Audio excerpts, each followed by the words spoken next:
Hello, my friends. Welcome to my YouTube channel. I am your host Anna. Please subscribe my channel and press the bell icon button. Friends, अगर मेरी story channel की आप सबको story अच्छी लगे, subscribe, like and share करना मत भूलना। मैं आशा करती हूँ कि मेरे जितने भी लिसनर्स हैं, जहाँ भी हैं, वो खुश फास रहें। जय श्री राम। आज की जो स्टोरी सेंडर है, इनका नाम है श्रीकांत। मैं अपने दादाजी का एक स्टोरी आप लोगों के साथ शेयर करना चाहता हूँ।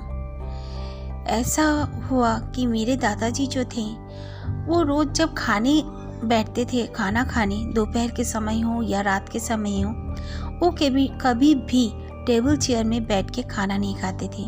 भले ही ब्रेकफास्ट और सोफे में बैठ के टीवी लॉन्च में कर लिया करते थे। मेरे दादाजी का एक दुकान था, वो उस दुकान पे रोज जाया करते थे, सुबह और रात को आ जाया करते। कुछ दिनों से ऐसे हुआ कि मेरे दादाजी जब खाने बैठते तब एक काली सी बिल्ली आ जाती, और बिल्ली का आंखें जो थी काफ़ी भयानक था, एकदम ब्लू कलर का था, बड़ी बड़ी जलती हुई जैसे आंखें। अगर अंधेरे में वो खड़ी रहती तो काफ़ी डर लगता था। वो कभी भी बोलती नहीं थी, यानी कि जैसे बिल्ली म्याऊं म्याऊं करते हैं, हम लोगों ने उसका वो म्याऊं म्याऊं कभी नहीं सुना था। बस दादाजी के खाने का समय में आती, दोपहर को और रात को, फिर कभी भी वो नहीं दिखती थी हमारे घर में या बाहर में भी कभी। एक दिन अचानक ऐसे हुआ, मेरे दादाजी जो थे वो पंडित थे और वो पूजा पाठ करते थे और झाड़ फूंक वगैरह बहुत किया करते थे। किसी के ऊपर में कुछ चढ़ जाए या जो बोलते हैं ऊपरे भी हवा आ जाए, मेरे दादाजी उसको भी ठीक कर दिया करते थे। तो काफ़ी भीड़ लगी रहती थी उनके दुकान में। वो ये काम जो करते थे उसका एक भी पैसा नहीं लिया करते थे दादाजी। बस उनका वो गॉड गिफ्ट है, सोच लीजिए। मेरे दादाजी के साथ ऐसे कम से कम 3 महीना से होने लगा। वो बिल्ली ठीक आती थी और मेरे दादाजी उसके सामने भी थोड़ा सा खाना दे देते थे, वो खाकर चली जाती थी। 3-4 महीना होने के बाद मेरे दादाजी ने एक दिन कहा कि लो, इसको तुम खा लो। उसका नाम भी कुछ लिया था दादाजी ने।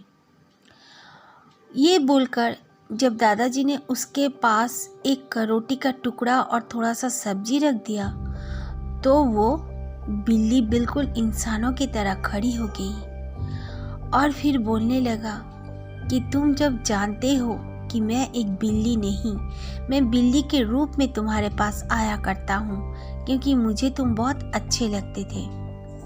तुमने कभी भी मुझे इनवाइट नहीं किया, मुझे दावत नहीं दी, बस तुम खाने के समय में मुझे नीचे खाना दे दिया करते थे।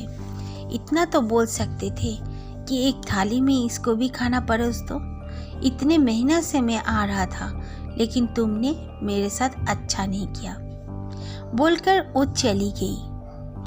और दादाजी ने मतलब तब वो डिसाइड नहीं कर पा रहे थे कि ये चीज़ क्या थी।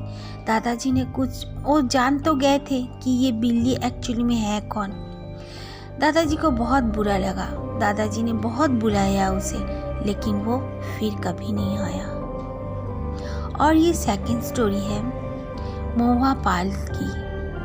महुआ पाल कहते हैं कि एक बार की बात है, वो अपने पति के साथ शादी के बाद, जस्ट उनका शादी हुई थी 15 दिन ही होगी, अपने पति के साथ लॉन्ग ड्राइव पे जा रही थी।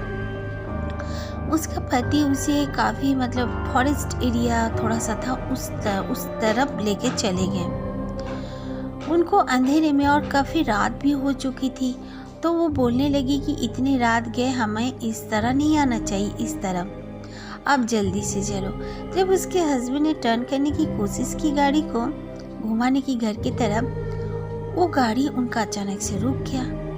रुक जाने की वजह से उसके पति चेक करने के लिए जब निकले तो उन्होंने चेक किया, पर उनको कुछ समझ में नहीं आया। वो फिर फ़ोन करने लगे अपने घर वालों को, लेकिन घर पर कोई फ़ोन उठा नहीं रहा था। फिर अचानक से देखते हैं कि एक औरत आई है बच्चे को गोद में लेकर, और वो औरत बिल्कुल गंदे कपड़ों में थी, एक मांगने वाली लग रही थी। और वो बच्चा भी रोए जा रहा था। कंटिन्यू बच्चा रोए जा रहा था। और वो औरत उनका कार के जो शीशे को उन्होंने उठा लिया था उसे बिल्कुल नॉक करके बुलाने लगी और बोली कुछ दो कुछ दो। तो वो लोग सोचे कि कुछ दे देते हैं, इसके गोद में बच्चा भी है। महुआ ने अपने पति से कहा दो ना, इस औरत को कुछ दे देती हूँ। तो उसका पति बोले इतनी रात गए, कौन मांगने वाली है आगे, काफ़ी रात हो चुकी है बोल के उन्होंने घड़ी देखी तो 1:30 बज चुके थे। तो उनकी औरत बोली जो नहीं नहीं दे दो ना, थोड़ा सा पैसा दे दो बेचारी को। तो वो लोग पैसा देने गए। महुआ जब उसको पैसा देने गई तो महुआ ने देखा कि उस औरत का जो हाथ था उसकी 3 उंगली थी। उसे बहुत बुरा लगा और जब पैसा देने ले गई तो वो औरत उसका पैसा लेने से इनकार करती, इशारों से ही बोल रही थी और उसे भूख लगी है वो बता रही थी। लेकिन ये लोग बोल रहे थे हमारे पास कुछ खाना तो है नहीं। तो वो औरत बहुत गुस्से में देखी दोनों को और तुरंत ना जाने कैसे वहाँ से धुआं बन के उड़ गई। इन लोगों ने दोनों ही देखे और ये देखने के बाद वो लोग काफ़ी डर गए और फिर उन्होंने गाड़ी छोड़कर अपना आगे पैदल ही दौड़ना शुरू कर दिया और फिर फ़ोन करते रहे। फ़ोन करने के बाद आधा एक घंटा चलने के बाद फ़ोन लगे उनके पापा के पास। महुआ के ससुर ने फ़ोन उठाया और उन्होंने कहा तुम लोग कितनी रात गए, कहाँ हो, अभी तक नहीं आ रहे हो। तो उसके पति ने कहा कि पापा हमारे साथ ऐसा ऐसा हो गया है, प्लीज़ आप जल्दी आइए। तो उसके पापा तुरंत आए एक मैकेनिक को लेकर और मैकेनिक गाड़ी लेकर उसने कहा कि मैं ठीक कर लेके दूँगा और फिर वो दोनों उसके फादर के साथ आ गए।